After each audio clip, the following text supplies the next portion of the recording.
Okay,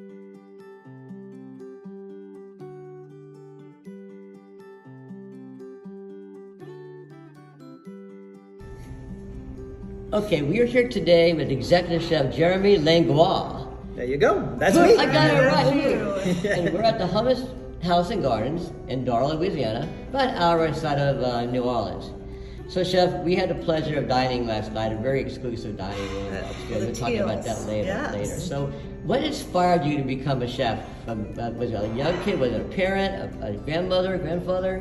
Well, I for sure loved food growing up, and I sure loved, I can't say I love cooking because I really didn't cook much as a young child, but I definitely loved food. And then, not realizing it growing up as a young Louisiana boy, I had no clue that I was just surrounded by such this unique culture of food that I would just experience every day of my life, from crawfish boils to Wednesday night was our crawfish etouffee night, and one of my favorite things, jambalaya, this, that, and other. All these unique things that are so uniquely Louisiana that I have such a passion for now. I didn't realize it at the time that I was just growing up in it, and it was I thought jambalaya was served everywhere. Crawfish etouffee, you could go to Wisconsin and you could get a good plate of crawfish etouffee. I just thought that was a thing, so I didn't realize it. And my interest in cooking didn't start until I ended up in the industry. I was, I think my story probably follows a lot of chefs' stories in that I was a young man of 16. I just needed a job to pay for, just to have a little pocket change as a teenager.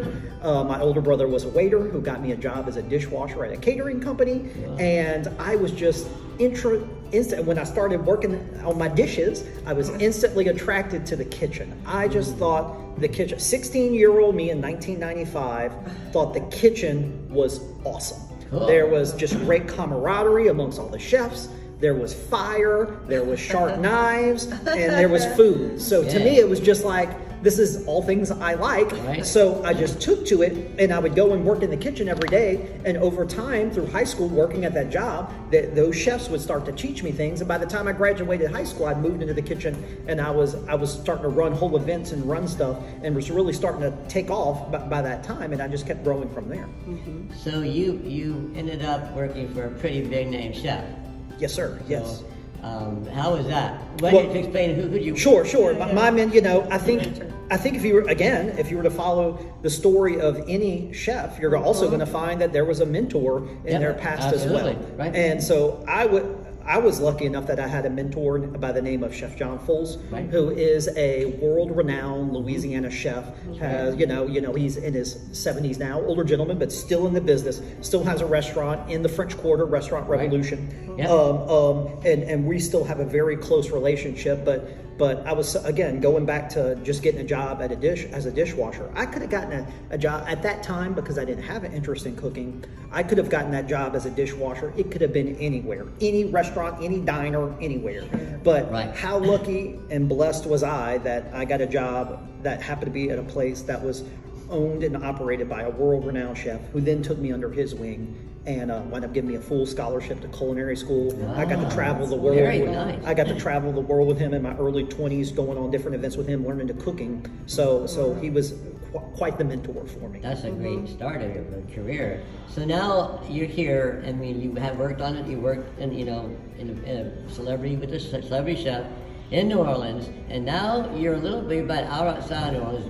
What's the main difference between the clientele working in around Bourbon Street, around Royal, or out here in Darrow, Louisiana? Well, sure. Well, I mean, it might be hard for me to comment on the clientele per se. I'm sure there's probably difference. We're located here at this historic estate in between Baton Rouge and New Orleans. Kind of, I don't want to say in the middle of nowhere, but very small town. We're in a rural area, and what I just love about it is, I mean, look, y'all are staying here right now. This place to me is paradise. I love the fact that I get to come and work in paradise every day. It's one of the most beautiful properties in all of Louisiana. So, and I think everybody, y'all are guests now as well. Y'all have been here several times. There's just a magic of stepping onto this property that we definitely get from the guests.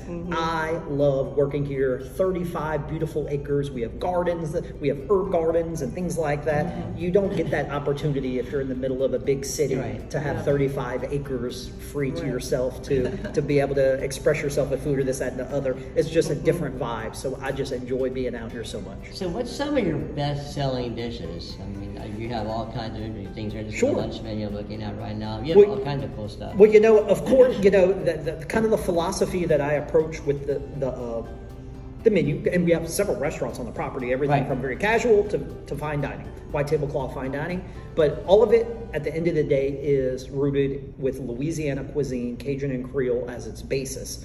But with that said, sometimes we're going to honor the classics. For example, today, Sunday, every Sunday, we serve shrimp or seafood, okra, gumbo. There you go. So oysters, crab meat, crawfish, Gulf shrimp, stewed down okra, rice. We serve it every Redfish. weekend. Yeah, that's Redfish classic. here. And then another soup we serve, which is more, again, always rooted Right.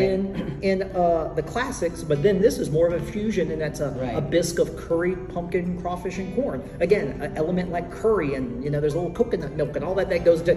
Those are items that you would think are common to Right. Louisiana cuisine.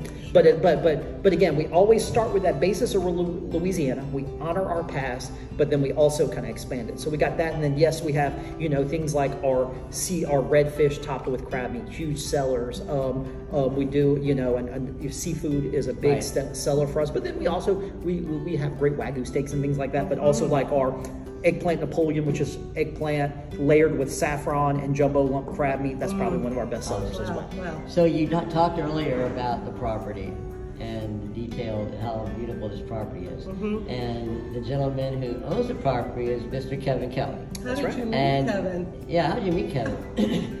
Oh, well, not as interesting story, unfortunately, as maybe it is. Back in the day, I'm probably one of the last era people I responded to an ad in the paper in 2004. Really? Wow. And he was just starting to think about opening up a restaurant. Well, it was funny. The only reason I responded to it because there was an ad saying fine dining restaurant in Darrow, Louisiana seeks executive chef. That was the whole ad.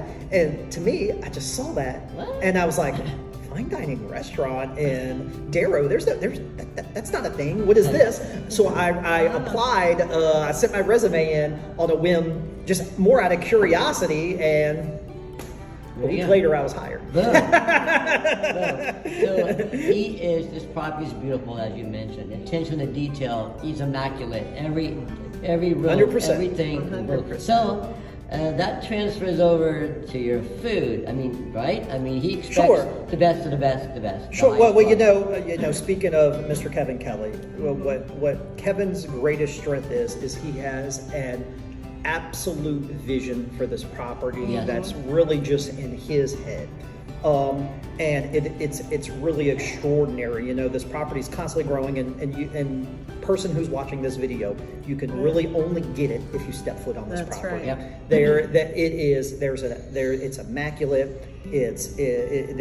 There's a sense of grandeur.